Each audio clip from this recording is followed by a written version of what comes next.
አታወሪኝ? ምን ላውራ? ደስ ያለሽን። አይ አንተ አውራ። የምን ማፈር ነው? ጓደኛሞች እኮ ነን።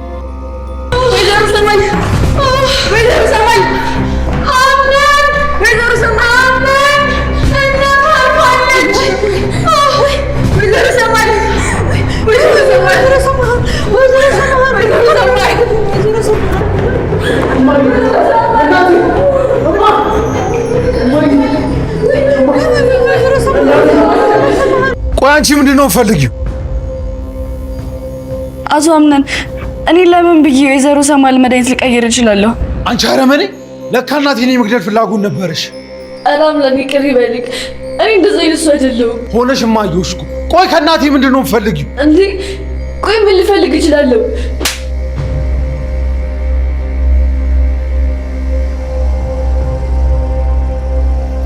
ከአንቺ ጋር ያሳለፈው ጊዜ የተረገመ ይሁን። ቆይ እናቴን ገለሽ ከኔ ጋር የመኖር ሀሳብ ነበረሽ? እኔ ነፍሰ ገዳይ አይደለሁ። ስላልተሳካልሽ ነው። የፈለግከውን ማድረግ ትችላለህ፣ ግን እኔ እንደዛ አላደረኩም። ስላመንኩሽ ነው የከዳሽ። በቁምሽ ቀብርሻለሁ። እንዳንቺ አይነት አስመሳይ ሰው ያደረገውን ነገር ሊያምን ይችላል ማለት ዘበት ነው። እባክህ ተው፣ እንደዛ አትበል። ትሰሚኛለሽ? ለዚህ ስራሽ ከዚህ ቤት ውጭ ብዬ እረፍት አልሰጥሽም። እዚህ ጀን ውስጥ ትሰቃያታለሽ። ከዚህ በኋላ ግን በእኔና በእናቴ ዙሪያ ባገኝሽ እመኚኝ እገልሽ። ለምን እንዲህ ወይዘሮ ሰማል የሆነ ነገር ብትሆንስ? ትሆና ምንድን ነው ያልሽው? ወይዘሮ ሰማል የሆነ ነገር ሆነች ማለት አንቺ ሳትሆኚ ብትጠየቂው ቤሌን ናት። እንዴት? መድኃኒቱን የቀየርኩት እኮ እኔ እንጂ ቤሌን አይደለችም። እሷ እንዴት ትጠየቃለች? ሳሎን ተቀምጠን የወይዘሮ ሰማልን መድኃኒት ያመጣችው ቤሌን ናት። ስለዚህ መድኃኒቱን ልትቀይር የምትችለው እሷ ናት ተብሎ ነው የሚገመተው። ማንም ምንም ብትል ሊያምናት አይችልም።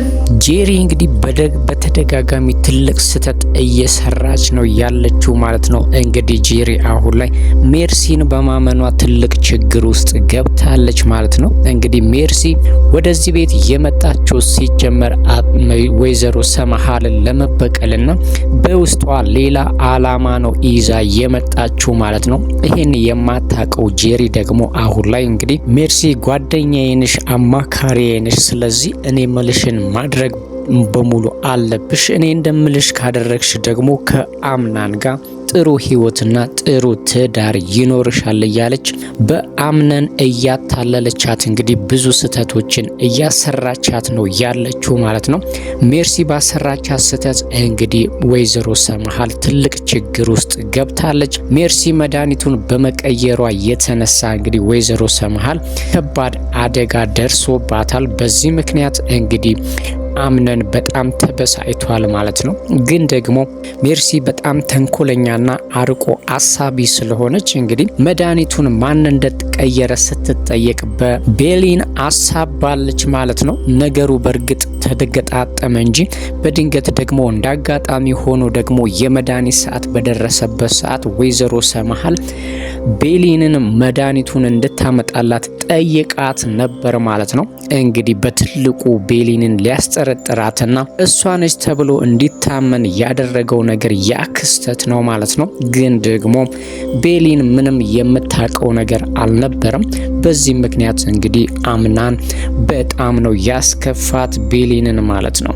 ቤሊን እንግዲህ በጣም ጨዋና አርቆ አሳቢ ነች ማለትም ነገሮችን በትኩረት ብትመለከትም ግን ደግሞ አሁን ላይ በአምናን እየተደረገባት ያለው ነገር በሙሉ በጣም እያስከፋትና እያበሳጫት ነው ያለው። በእርግጥ ለአምነን ትልቅ ፍቅር አላት። ሁለቱም በጣም ነው የሚፈላለጉት። አምናንም ቢሆን ከጄሪ ይልቅ ቤሊንን ነው የሚወደው ማለት ነው። ግን ደግሞ በጣም ኢጎ ጉረኝነቱና ኢጎ ይዞት እንግዲህ የውስጡን አውጥቶ ለመናገር አልፈለገም ማለት ነው። ስለዚህ ቤሊንን አናድዳለሁኝ ወይም እሷን አበሳጫታለሁኝ እያለ ትልቅ ስህተት እየሰራ ነው ያለው ማለት ነው። እንግዲህ ጄሪንም ነው ማግባት የምፈልገው ብሎ የመረጠው ቤሊንን ለማናደድና እሷን ለማበሳጨት ነበር ማለት ነው። አሁን ላይ እንግዲህ የሚያደርገው ነገር በሙሉ ግራ ገብቶታል። እንግዲህ በዚህ መሀል ነበረ መድኃኒቱን ቤሊን እንደሰጠቻት ሲሰማ፣ ሜርሲ ደግሞ በዛ ላይ ቤሊን ልትቀይረው ትችላለች ብላ ነገሩን ስላጋጋላችሁ አሁን ላይ እንግዲህ አቶ አምናን ቤሊንን በጥፊ መቷትና በጣም አስቀይሟታል። እናቴንም ልትገልብኝ ነበረ አላማሽ ምንድነው? እናቴንም ከገደልሽ በኋላ ከኔ ጋር ለመኖር እንዴት ነው ያሰብሽው? ብሎ በፍጹም ያላሰበችውንና ያልጠበቀችውን ነገር አድርጎባታል ማለት ነው። ግን ደግሞ የሆነ ትክክል ያልሆነ ነገር እንዳለ ሁሌም ቢሆን ይሰማዋል ማለት ነው። ለምን ይሄንን ነገር በሙሉ ቤሊን ላይ እንደሚያደርግ አልገባውም።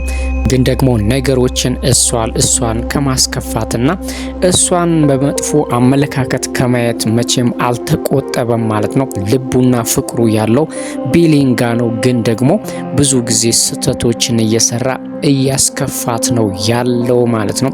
እንግዲህ ጄሪም ይሄንን አጋጣሚ ተጠቅማ የሚጠጣው መጠጥ ውስጥ መድኃኒት ጨምራበት አብራው አድራለች ማለት ነው። ይሄ ነገር እንግዲህ ምን እንደሚያመጣ ባናቅም አሁን ላይ ጄሪ በተደጋጋሚ ትልቅ ስህተቶችን እየሰራች ነው ያለችው ማለት ነው። አምናንም እንግዲህ መጠጡ ውስጥ ምን እንደተጨመረ ምንም ያወቀው ነገር የለም። ግን ደግሞ ከጄሪ ጋር አብሮ ሊያድር ምክንያት ሆኖታል ማለት ነው። እንግዲህ እንደዛ ራሱ መጠጡም ተጨምሮበት በቤሊን ትውስታና ከቤሊን ጋር እንደተኛ ወይም ደግሞ እሷን እያሰበ ነበር ማለት ነው። ስለዚህ አምነንም እንግዲህ ከእንቅልፉ መንቃቱ የማይቀር ነውና ከእንቅልፉ ሲነቃ እንግዲህ ከጎኑ ጄሪን ሲያገኛት ምን እንደሚል ባናውቅም አሁን ላይ ግን ጄሪ ከባድ ስህተቶችን እየሰራች ነው ያለችው ማለት ነው። ምክንያቱም አምናን እሷን ይምረጣት እንጂ በፍጹም ለሷ ምንም አይነት ስሜት የለውም ማለት ነው። እሷን መርጫለሁኝ ይበል እንጂ አብዛኛውን ጊዜ የሚያሳልፈውና ፍቅሩን ጊዜውን በሙሉ የሚያሳልፈው እንግዲህ ከቤሊን ጋር ነው ማለት ነው።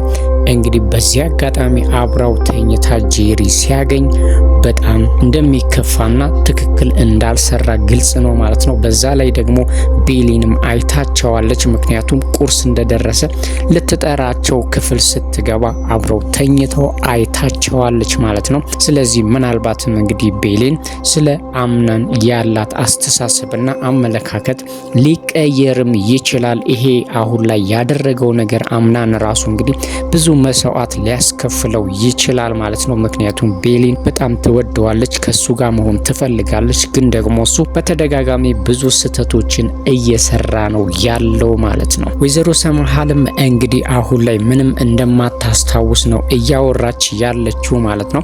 ምናልባት በውስጧ ሌላ አላማ ካልያዘች በስተቀረም እንግዲህ አሁን ላይ ምንም እንደማታስታውስ እየተናገረች ነበር ለሲፈን ማለት ነው።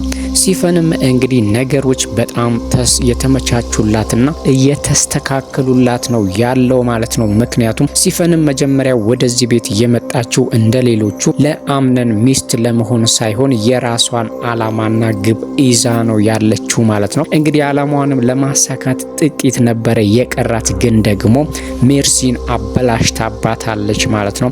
እንግዲህ አሁን ላይ ወይዘሮ ሰምሃል እንግዲህ ከሲፈን ጋር ጥሩ ግንኙነት ለመመስረት እየጣረች ነው ያለችው። ሜርሲንም እንድትከታተልላት አድርጋታለች።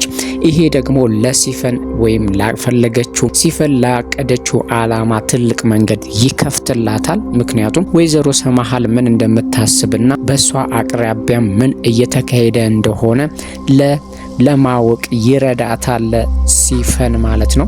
ይሄንንም ነገር እንግዲህ ያቀለለችላት ወይዘሮ ሰምሃል ነች ማለት ነው። አንቺ የኔ ጓደኛ እንድትሆኝና ነገሮችን ከሜርሲ እየተቀበልሽና እሷን እየተከታተልሽ ለኔ ማቀበል አለብሽ። ከሜርሲም ጋር ትክክለኛ ጓደኝነትና ቀረቤታ ፈጥረሽ እኔ የምፈልገውን ነገር ወይም ደግሞ እሷ የምታረገውን ነገር ወደኔ ማምጣት አለብሽ ብላታለች ማለት ነው።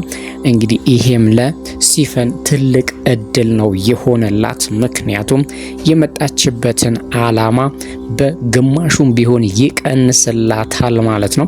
ስለዚህ ወይዘሮ ሰምሃልም ላቀረበችላት ጥያቄ ሳታቅማማና በደስታ ነው የተቀበለችው ማለት ነው። ወይዘሮ ሳራም እንግዲህ ከጀርባ ማለትም ከሜርሲና ከጄሪ ጀርባ የሆነ ነገር እንዳለ ጠርጥራለች ማለት ነው። እንግዲህ ወይዘሮ ዛህራ ነገሮችን በትኩረት አለማየቷና አለመገንዘቧ ነው እንጂ ሁሉም ነገር ማለትም አሁን ላይ እንግዲህ ቤሌን ላይ እየተፈጠረ ያለውን ነገር በቀላሉ ማወቅ ትችል ነበር ማለት ነው። ምክንያቱም የሜርሲን ወይም ደግሞ ሜርሲ ጄሪን ካዘዘቻት በኋላ መድኃኒቱን እንድትቀይር ካደረገቻት በኋላ ቪዲዮ ቀርጻት ነበረ።